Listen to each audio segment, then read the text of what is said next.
Hi, my name is Harmony Hensley, and I'm excited to talk to you today. I come from two different kind of arenas in the ministry world.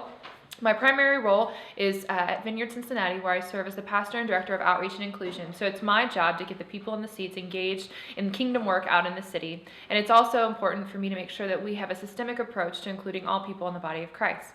I also serve as a consultant for Key Ministry, where we get to equip churches and lay volunteers to serve families impacted by hidden disabilities. Today we're going to talk about welcoming ministry environments, and this is a very visual topic. So you're going to want to take a moment to pause this video presentation and follow the directions on the site to download my PowerPoint presentation so that you can see the things I'm referencing. As we get started, I always like to know where we're going on an adventure. So I want to give you guys a quick outline of the points that we'll cover. We're going to talk about how environments shape behavior and what that can mean for you as a ministry leader. We'll also look at experience design and designing our ministry not just from the physical space, but the entire space that people will encounter. We'll also look at accessibility to make sure we can get people into the building, and space planning and sensory issues. A lot of times this is an area that is often overlooked by churches, so there's lots of fun things to explore there. We'll also talk about low budget tips to be able to influence your building to be a much more welcoming environment. And we'll look at planning for the future. As we know, a lot of churches, the good news is healthy things grow. And as we grow, we want to make sure we're planning with these families in mind. So let's get started. The first thing that we're going to talk about are environments shaping behaviors. For instance, every day you and I interact with a number of different environments that are going to control the way that you and I socially interact with everyone around us and the specific space we're in. For example, if you were to leave your house today and go buy a movie ticket and go see a movie, when you go into the movie theater, they have designed that space to make sure that you are set up to be successful at enjoying a great production. The lights are down low. There are acoustic pieces in place to make sure that the extra sound from the child crying next to you or the woman who forgot to turn off her cell phone is not disruptive. And everything points to the front of the theater so that your attention is focused. If you go to an amusement park, they want to make sure that you forget what time it is. Look at Disney. They want you to lose track of time and dollars while you're there. So they have a beautiful surrounding that's meant to engage every sense that you have so that you'll get lost in the magic that is Disney. You also look at a classroom where your children go all the time. Those environments are designed for learning to make sure that your child can engage with the material the teacher is presenting. We want to pay attention to those things and influence our space in the church environment to make sure that children are going to be able to have a meaningful interaction and get to learn a bit about Jesus. What kind of behaviors does your environment encourage? Do you have a really loud, noisy environment that's maybe a bit overstimulating when children come in? That can be, unfortunately, a major barrier for some of our kids to even get in the door. Or what about visual clutter? Often we think that if we can make our space look super fun and engaging and we can have pictures everywhere, that maybe is the best ministry environment, when in reality it can make it even harder for some of our students to focus. The great thing is all of the tools we're going to talk about not only help influence the child with the disability, but also empower the typical children to have an even more meaningful experience. Let's talk about setting the table. When you and I have guests over to our house, we want to make sure that we've prepared for them. We want to make sure that our hospitality is up to the level that is going to impress and wow them, that they'll want to come back. The same thing is true on Sunday mornings when we open our doors to greet people to tell them the good news about Jesus. So what we often talk about is what would show the extravagant love of God to the people that we're going to be serving. We want to talk about what would show the extravagant love of God to the guest. Who is the guest? For the instance of this particular program, we're going to talk about a child with a hidden disability. What would be welcoming to them? That's when we look at things that interact with sensory issues in terms of sound, color, acoustics, all that good stuff.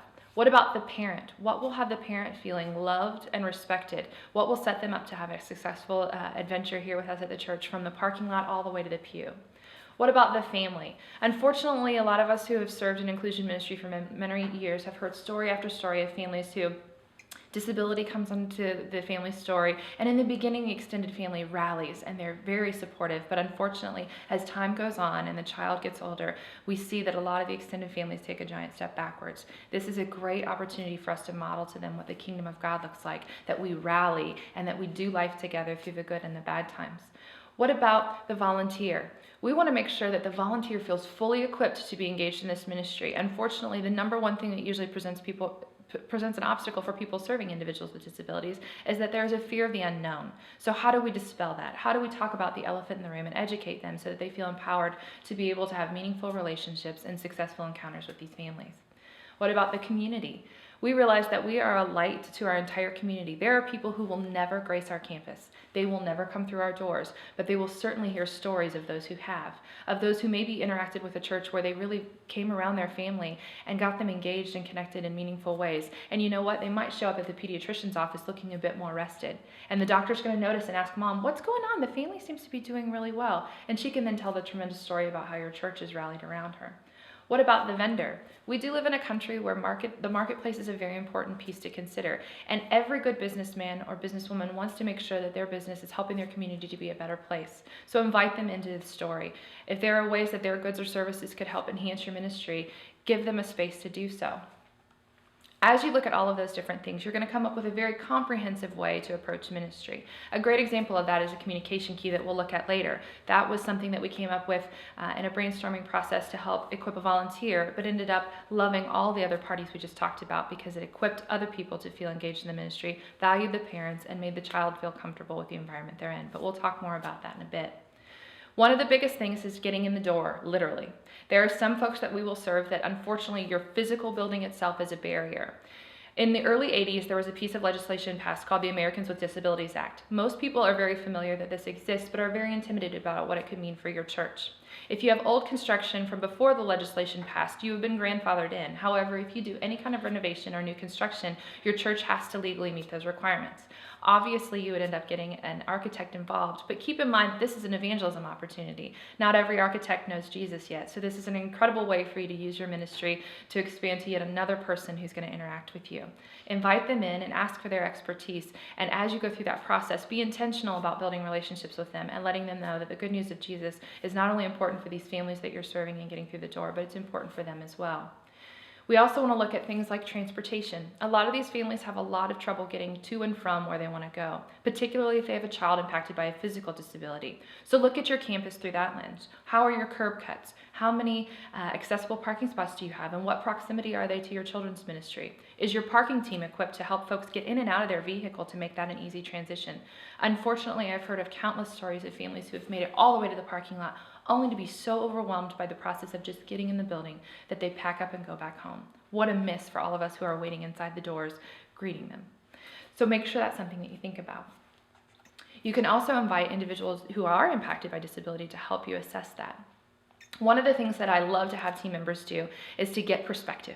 It's always good to have a fresh lens when we go through our ministry and try and see it through the eyes of the people that we wish to serve. So one of the things we've done are what we call wheelchair field trips, where we will have an individual on our serving team sit in a wheelchair and we will go through our entire campus from that vantage point. Can you see the signage? Would it be easy for you if the hallways were crowded to tell where you needed to go? How wide are the hallways? Is there a really tight turning radius? Some of the newer, more high-tech wheelchairs have a very high turning radius because of the motor on the back of it. Is your church accessible for them to be able to get through with great ease? If not, are there ways that you can staff that to help them direct through the crowded areas? Do you have automated door openers? This might seem really silly, but how frustrating and intimidating to get all the way to an area. Perhaps you're a 5th grade boy excited to go into the children's ministry and you don't have the ability to open the door. You've gained so much independence by this point, and now you're very, very frustrated. If we don't have the automated doors, that's okay. Let's staff it with a hospitality individual, or perhaps even better, a peer from their age group to open the door and get them in. Do you have elevators? Elevator access is very important and often comes into play in older buildings where there's been an addition and they'll add an elevator to be able to get people to and from the second stories. Is it clearly marked where those elevators are? Are the elevators in good use? We have worked with a certain church that unfortunately their elevator always gets stuck. How intimidating for our guests who know that the elevator has a reputation for getting stuck. Make sure that they've been serviced regularly so that they're going to be well prepared to get our folks where they need to be. Also look at your parking lot as the front door. Unfortunately, we start to think about things when people get to our physical door, but literally the moment that they turn off of their main road into your space, they are in your church. Make sure that you have it staffed in a friendly way, or maybe there is some signage to help direct families that this is the easier interest to get into for children's ministry. I know at the Vineyard, when you come in, we actually have a dead end off of a main street, and it could be very intimidating and all that congestion with 7,000 people trying to come to church on Sunday to not know where to go to get into the children's ministry. So we have great signage out there that lets them know that if they go to the right, they're going to get there much quicker and be far less frustrated, and their kids won't be frazzled either. So look at your parking lot as well. Also, in terms of your hallways, unfortunately, older buildings typically have the more narrow hallways, and newer construction has wide, expansive spaces. The slide you'll look at from the download, you can see a beautiful example of very wide, open, welcoming space. Keep in mind, this is a double-edged sword. Sometimes wide open spaces can cause anxiety for some of the kids we serve, so just be very mindful of that in the way that you staff it from a human resources standpoint as well. Also consider exterior signage. As I mentioned, sometimes all of our best laid plans go folding together in the parking lot, which is the most crushing thing I can think of. We know at the Vineyard that we have an odd layout in our building, unfortunately, and really a family who has an individual in an elevator needs to park by our south lobby. So we've made sure that we've denoted that very clearly in the parking lot so that they feel honored and respected when they come in. How embarrassing to go in a door and not even be able to get through the building when that could have been prevented from the curb. Also, we want to talk about planning for kids with hidden disabilities. Now, this is a disability that is not outwardly apparent. For instance, if you took a picture of this child, you wouldn't be able to tell by looking at the photograph that this child maybe had some needs that needed to be addressed. Unfortunately, in the church, we are sometimes blissfully unaware that we serve hundreds of these kids in our midst, and we could make the church experience a much more positive one for them. Some of the things we like to look at are going through your own senses. Let's look at visual stuff. Look at lighting. There's a huge need for us to address lighting, and it's one of the easiest things to fix. Unfortunately, because of cost, usually there's a lot of fluorescent lighting used in churches, and that's okay. I understand from a stewardship point of view exactly where you're coming from.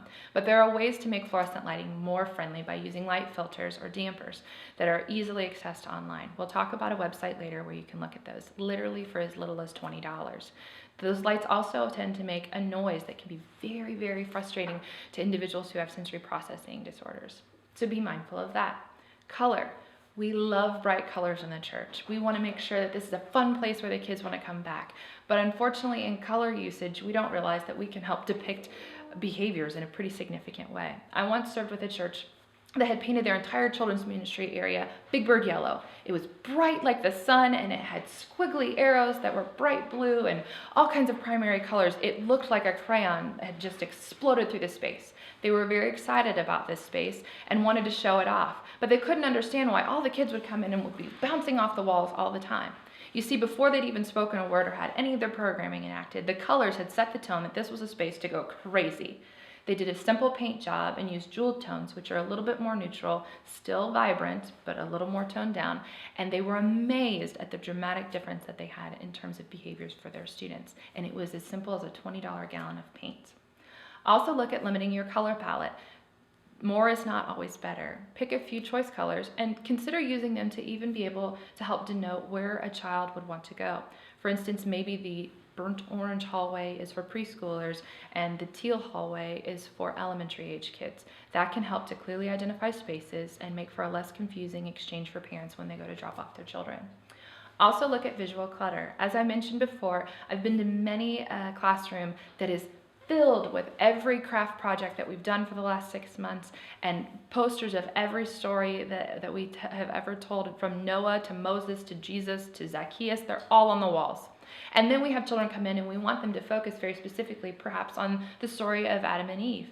But they can't focus because they're still fixated on the picture of Jonah, and they want to know why we're not talking about Jonah.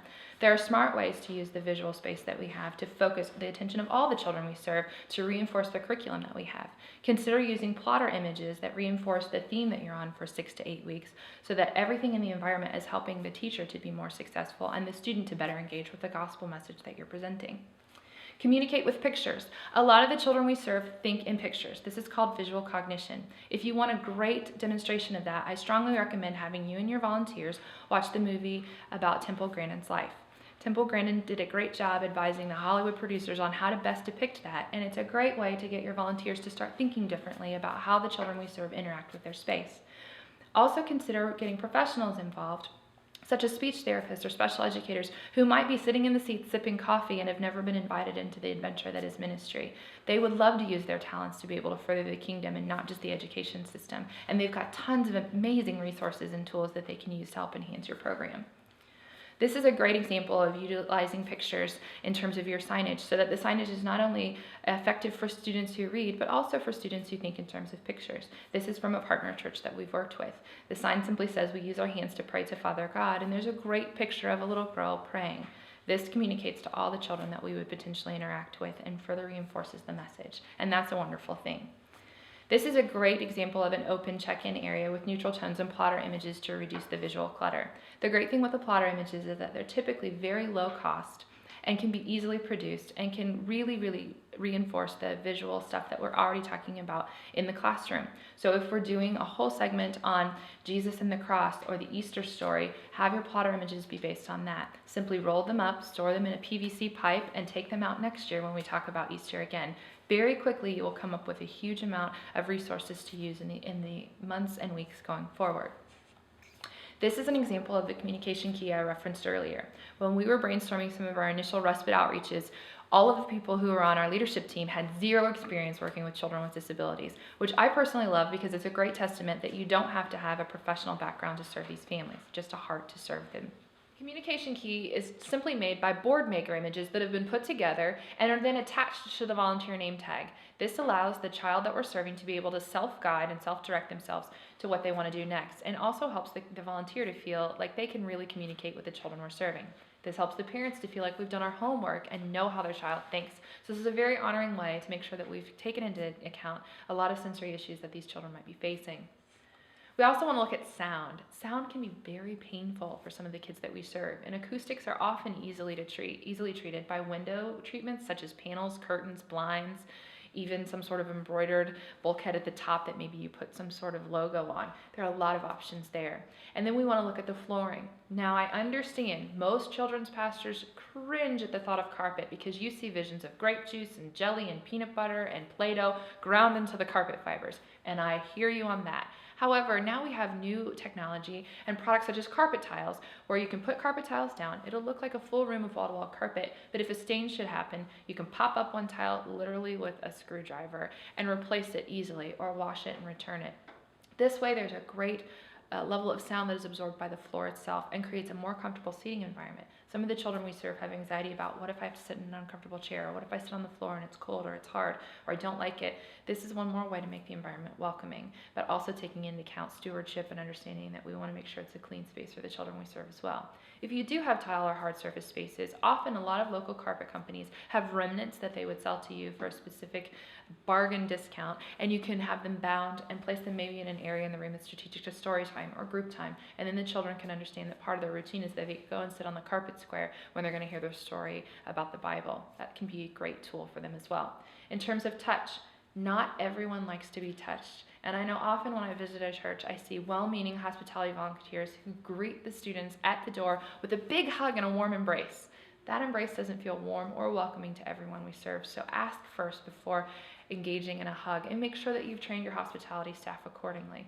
Unfortunately, that one simple gesture that's well-meaning and well-intentioned can often be catastrophic for some of the kids that we serve. Make sure you have comfortable seating options. I know one time I was working with a young man who happened to have autism, and we would have floor time for stories, and he did not like to sit on the floor. It just really upset him, but he loved his beanbag chair.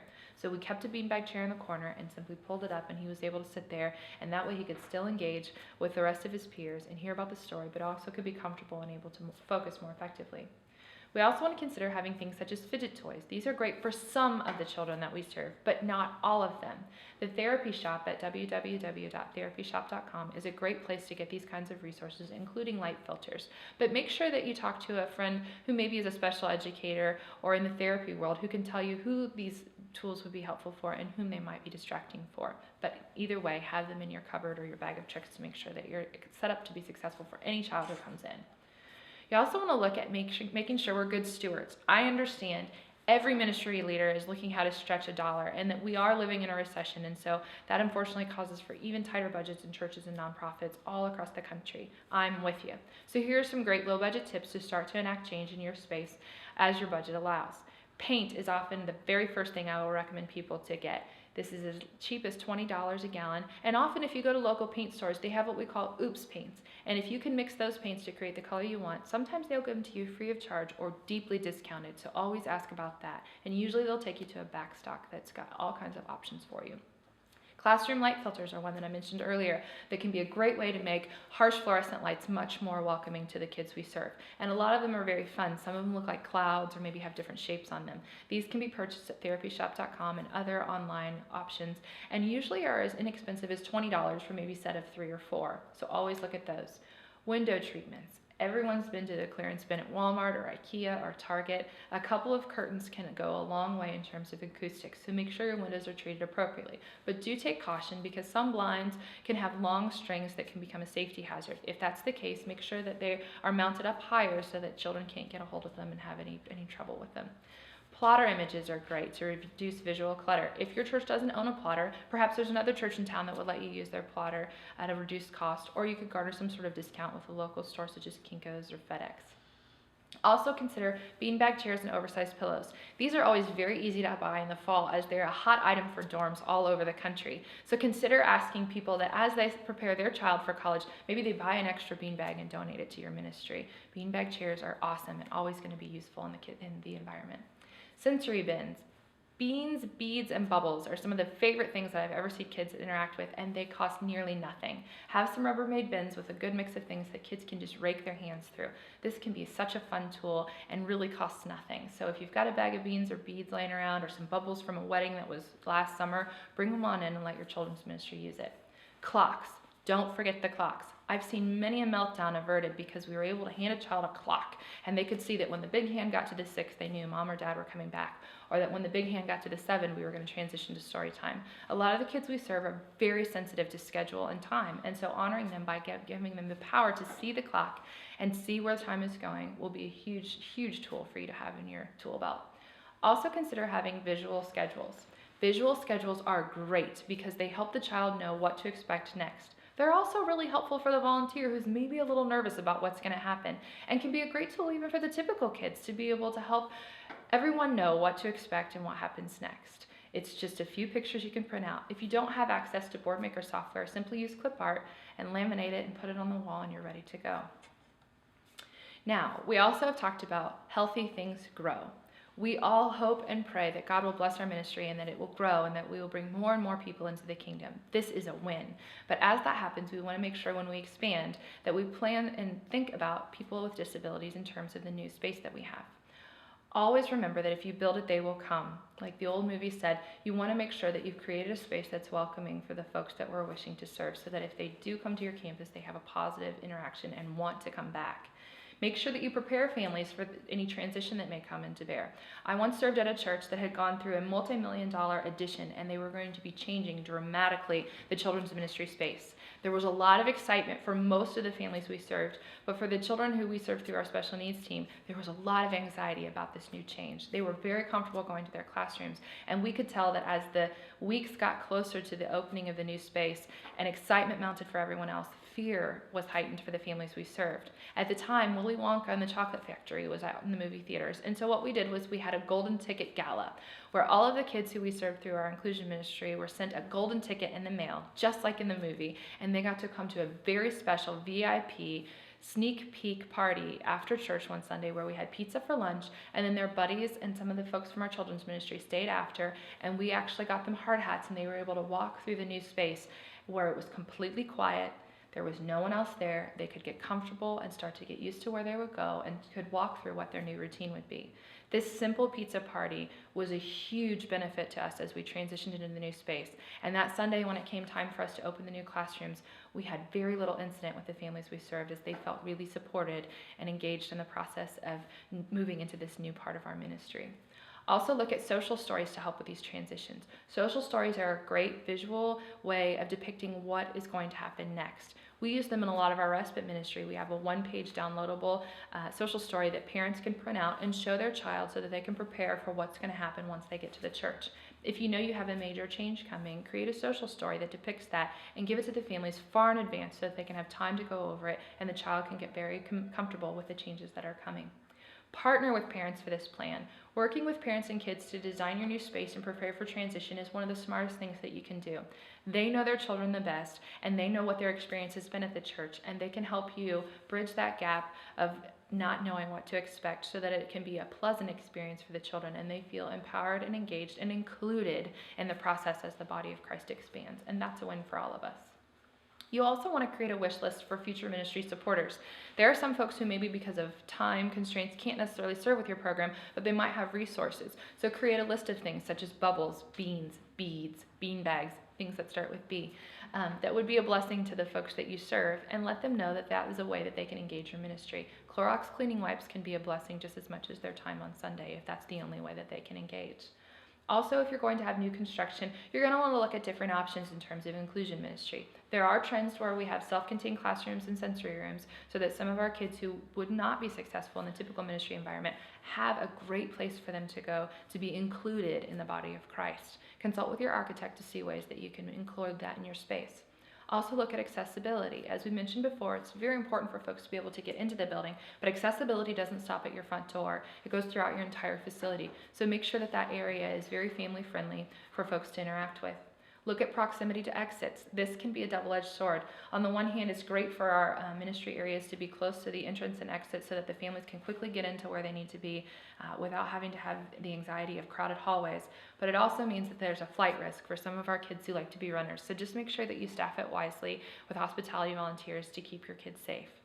Also look at acoustics and lighting. As I mentioned before, there are a number of things that you can work with your architect or designer to make sure that you've got the best options available for your kids. Also consider a pod design. Some of the churches that I've toured have got a great layout that is considered to be a pod, where there is a main room where all of the big time story and worship happens, and then it empties into smaller classrooms for the group time, and then has no access readily available to the kids, so that way they're not running through the hallways and you're not running in laps. So consider a pod design. Most architects can walk you through what some of those examples are. Always make sure that we're thinking in terms of universal design.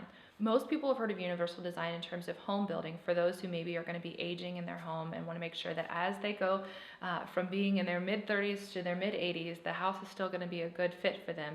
The same happens in the life of the church. We want to make sure that we have universal design so that everyone, regardless of ability, can freely interact with the entire campus with no problem. And make sure that you've given space for there to be room to grow. Again, healthy things grow, and we want this ministry to get bigger, so make sure that you've not blocked it into a part of the building that it can never be expanded. Always consider a space for an extra bump out for bigger rooms or more facilities for the families we serve. Consider creating space for therapy equipment, such as a sensory swing, but with that I give a word of caution.